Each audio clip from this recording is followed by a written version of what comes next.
Have you ever wondered what fuel cargo ships actually run on? That's what we're gonna find out today. Do you really know what's inside the fuel tank of one of those massive container ships gliding past on the horizon? Most people assume the fuel that's used is diesel, the same stuff that powers trucks, buses, generators, anything with a big engine. But the real answer is stranger than that, and once you hear it, you will never look at one of those ships the same way again. Because the fuel sitting inside those tanks is not diesel at all. It is something closer to asphalt, something so thick that if you tipped a barrel of it upside down on a cold morning, it would not even pour out right away. It would be completely stuck. And here is the part that should really stop you. This is not some rare experimental fuel used on a handful of ships. This is the fuel powering almost the entire global shipping industry. Right now, something like 7,500 container ships are crossing oceans all over the planet, hauling nearly everything the modern world depends on, from the phone in your pocket to the food in your refrigerator. And most of them are running on this asphalt-like substance.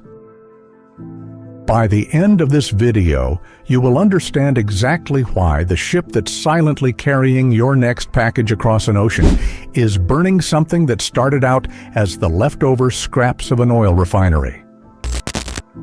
So let's start with the obvious question. What is this fuel, and where does it actually come from? To answer that, you have to go inside a refinery, because that is where this story really begins. Crude oil is not one single uniform liquid the way most people imagine it. It is a mixture, a layered stack of many different substances, ranging from extremely light to extremely heavy, all trapped together in the same dark liquid pulled out of the ground. Inside a refinery, that crude oil gets pumped into massive distillation towers and heated. As the temperature rises, the lightest and most valuable components boil off first and rise to the top of the tower, where they are separated out. Gasoline, diesel, jet fuel. All of the products everyone recognizes peel away near the very top, collected, refined, and shipped out to power cars, planes, and everyday life. But at the very bottom of that tower, something else is left behind. A thick, heavy, almost black residue that barely wants to evaporate at all, no matter how much heat you throw at it. For a long time, this leftover sludge was treated as close to garbage, a byproduct nobody particularly wanted. And then someone in the shipping industry realized something important. This residue could still burn, slowly, steadily, and most importantly, cheaply. That discovery turned what looked like refinery waste into what we now call heavy fuel oil, and heavy fuel oil quietly became the fuel that powers most of the ships crossing our oceans today. Here is where the story gets strange, though. This fuel does not behave anything like the diesel most people are familiar with. At normal temperatures, it barely flows. Drop the temperature even a little, and it starts to thicken inside pipelines, almost like grease hardening inside a cold frying pan left on the counter overnight. It does not just slide obediently toward the engine the way diesel does. It resists. It clings. It has to be coaxed along. Which means every single ship burning this fuel has to keep it heated constantly for the entire length of the voyage, just to keep it liquid enough to move through the pipes and reach the engine. Heating systems run around the clock below deck, quietly doing a job most passengers would never even think about. And if that heating system ever fails out in the middle of the ocean, the consequences are big. The fuel can thicken past the point where it can't be pumped at all, and a 200,000-ton ship loaded with tens of thousands of containers can suddenly find itself in huge trouble, sitting powerless because the fuel meant to keep it moving has turned into something closer to solid. And even when everything is working exactly the way it should, this fuel is hiding something else inside it, something you would never notice just by looking at it. tiny particles left over from the refining process, made up mostly of aluminum and silicon. Engineers call them cat fines, and the name almost makes them sound harmless. They are not. These particles are nearly as hard as industrial abrasive material, the kind of thing you would expect to find in a grinding tool, not floating invisibly inside fuel. Once those particles slip past any weak point in the filtration process and make their way into the engine, they begin quietly grinding away at metal surfaces, hour after hour, day after day. There is no dramatic moment where something breaks. No explosion, no warning light flashing red, just a slow, silent wearing down of pistons, cylinders, and components that can cost more to replace than most people's homes. That is exactly why, before this fuel is ever allowed anywhere near a combustion chamber, it has to be pushed through filtration systems and spun through centrifuges, stripped of the very particles that could otherwise destroy the engine burning it. It is an entire hidden process running below deck just to make this strange fuel usable at all. So, why would anyone design an engine that needs this much constant attention just to keep running?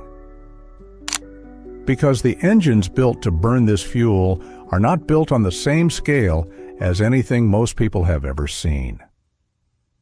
Hidden deep beneath those towering stacks of containers is one of the largest engines humans have ever constructed. Some of these engines stand nearly as tall as a 4-story building. A single piston inside one of them can be taller than a fully grown adult standing on their toes. The scale of it is almost impossible to picture until you are standing next to one. And here is the detail that surprises almost everyone who hears it. These enormous engines rotate incredibly slowly. A car engine can spin several thousand times in a single minute. One of these marine engines, despite being dozens of times larger, will only turn over a little more than 100 times in that same span. They are slow by design, built not for speed, but for producing steady, reliable power for weeks at a time without ever stopping. This thick, sluggish fuel burns slowly, which happens to suit an engine that was never designed to be fast to begin with. It is almost as if the fuel and the engine were built for each other.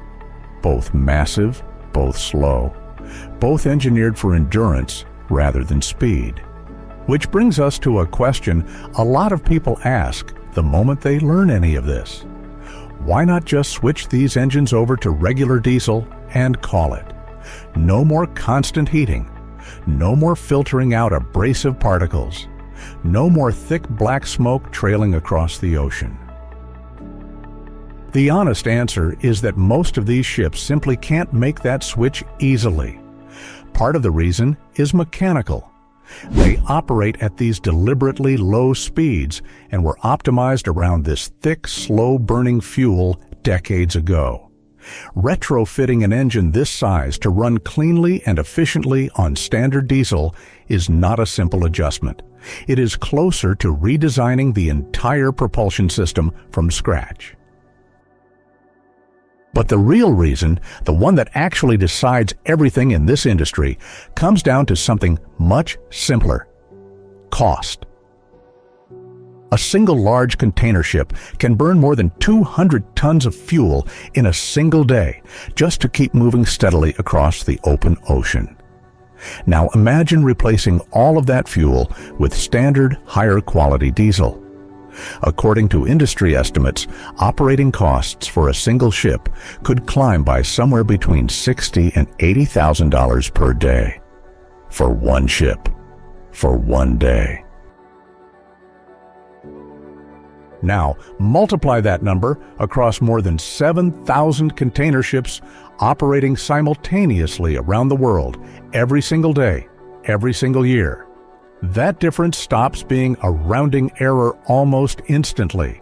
It becomes hundreds of millions of dollars in additional costs every single day, spread across an industry that survives by moving cargo at the thinnest possible margins. And in an industry built entirely around shaving pennies off the cost of shipping a single container across an ocean, a number that large ends the conversation before it even really starts. And that is the uncomfortable truth sitting quietly underneath this entire story. This was never really a story about engineering limitations, even though it looks that way on the surface. The engines could, in theory, be redesigned. The fuel could, in theory, be replaced. What keeps heavy fuel oil alive year after year, voyage after voyage, is not a lack of better options. It is the fact that heavy fuel oil is still, by a wide margin, the cheapest way to move something this heavy across an ocean this large. And when you are moving cargo across thousands of trade routes simultaneously, even a small increase in fuel cost ripples outward into everything else, into shipping rates, into the price of goods sitting on shelves thousands of miles away from any ocean at all. Of course, that low cost does not come free. It comes with a price that shows up somewhere else. Burned inside these massive engines, heavy fuel oil releases significant amounts of sulfur, black soot, and pollution particles into the atmosphere. That is exactly why a loaded container ship often leaves behind a visible trail of dark smoke. And if this fuel ever spills into open water, it becomes one of the hardest substances imaginable to clean up. Because it is so thick and so heavy, it does not evaporate quickly or break down the way lighter fuels do. Instead, it clings. It sticks to rocks, to coastlines, to fragile ecosystems, sometimes for years after the spill itself has already faded from the news. And yet, even with all of that sitting on the other side of the ledger, the shipping industry has not walked away from this fuel. Part of the reason is history. Modern container ships and the engines inside them were designed around heavy fuel oil decades ago, long before anyone was seriously questioning the environmental cost. But the bigger reason is that the entire system surrounding this fuel was built the same way. Ports built to store it, refueling ships built to deliver it, massive storage facilities scattered across the globe, all constructed specifically to keep this thick black fuel flowing to wherever it is needed next. Changing all of that is not as simple as pouring a different liquid into a tank. It would mean rebuilding an entire multi-trillion-dollar global network from the ground and up. And so far, no alternative fuel has managed to be cheap enough, available enough, or compatible enough to fully take its place. So, heavy fuel oil remains exactly where it has been for decades, sitting quietly in the tanks of thousands of ships, heated around the clock just to stay liquid, filtered constantly just to stay usable, and burned slowly inside engines 4 stories tall that were built specifically to consume it. It is dirty, it is difficult, it comes with real environmental costs that stretch from the open ocean all the way to fragile coastlines. And yet, this same thick, stubborn, almost forgotten byproduct of crude oil, refining is still quietly keeping global trade moving every single day. Behind every product that shows up on a supermarket shelf, behind every package that lands on your doorstep, there is very likely a ship somewhere out on the open ocean, silently carrying cargo across thousands of miles without ever stopping. And even today, with all the pressure to find something cleaner, the world still has not found a replacement cheap enough to fully take its place. Will it ever come? What do you think? Tell me in the comments. And if you know any other strange stories or lesser-known facts about this fuel, drop them below. Me, and I think I talk for a lot of you, or at least a few, would want to read them as well. Did you ever wonder what fuel cargo ships actually ran on? That's what we have found out today.